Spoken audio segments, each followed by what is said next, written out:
Bonjour à tous. Aujourd'hui, nous allons découvrir pourquoi l'anglais parlé ne ressemble pas toujours à l'anglais écrit. Le secret, c'est la liaison, qu'on appelle linking. Est-ce que vous avez l'impression que les natifs parlent trop vite? En réalité, ils ne parlent pas forcément vite, ils connectent les mots. En anglais, un mot n'existe presque jamais seul. Le secret pour mieux comprendre et mieux parler, c'est le linking. Imaginez deux modes de parole. Le mode robot est haché et lent, le mode rivière est fluide et continu. C'est ainsi que les natifs s'expriment naturellement. Pick it up. Pick it up.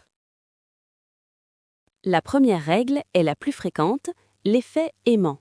Lorsqu'un mot finit par une consonne et que le suivant commence par une voyelle, la consonne est aspirée par le mot suivant.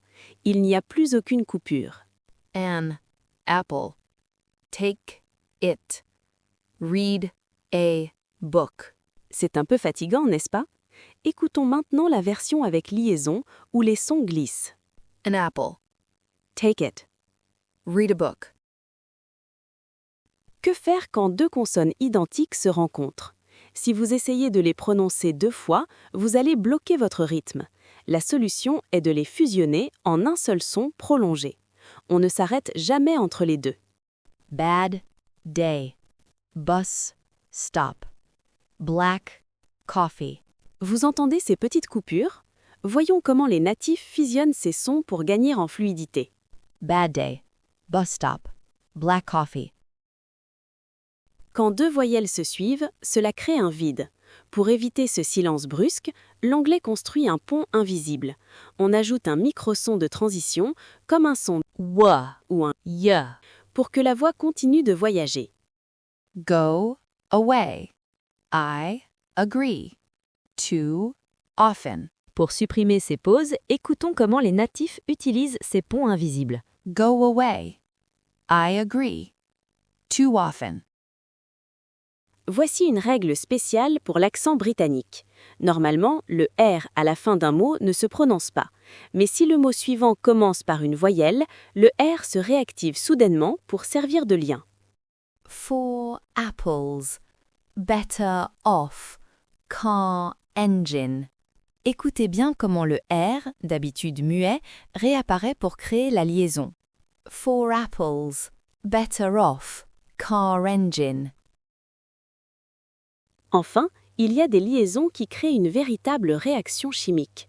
Lorsque le T ou le D rencontrent le mot you, ils fusionnent pour créer un son totalement nouveau. C'est le secret pour comprendre les séries et les films. Don't you. Did you. What you. C'est très scolaire. Écoutons la version naturelle, beaucoup plus relaxée.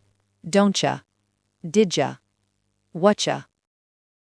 Voyons maintenant la différence sur une phrase entière. Écoutez d'abord la lecture mot à mot, puis la version rivière. Can I have a cup of tea?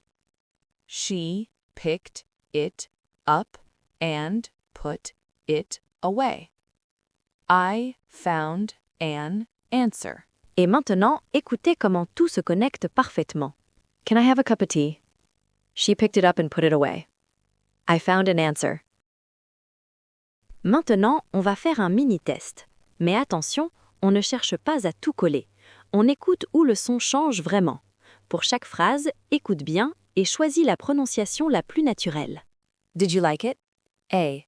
Did you? B. Didja? C. Did you? Go on. A. Go on. B. Go on. C. Go an. Meet Tom tomorrow. A. Meet Tom. B. Me Tom. Take it. A. Take it. B. Take it. C. Taked.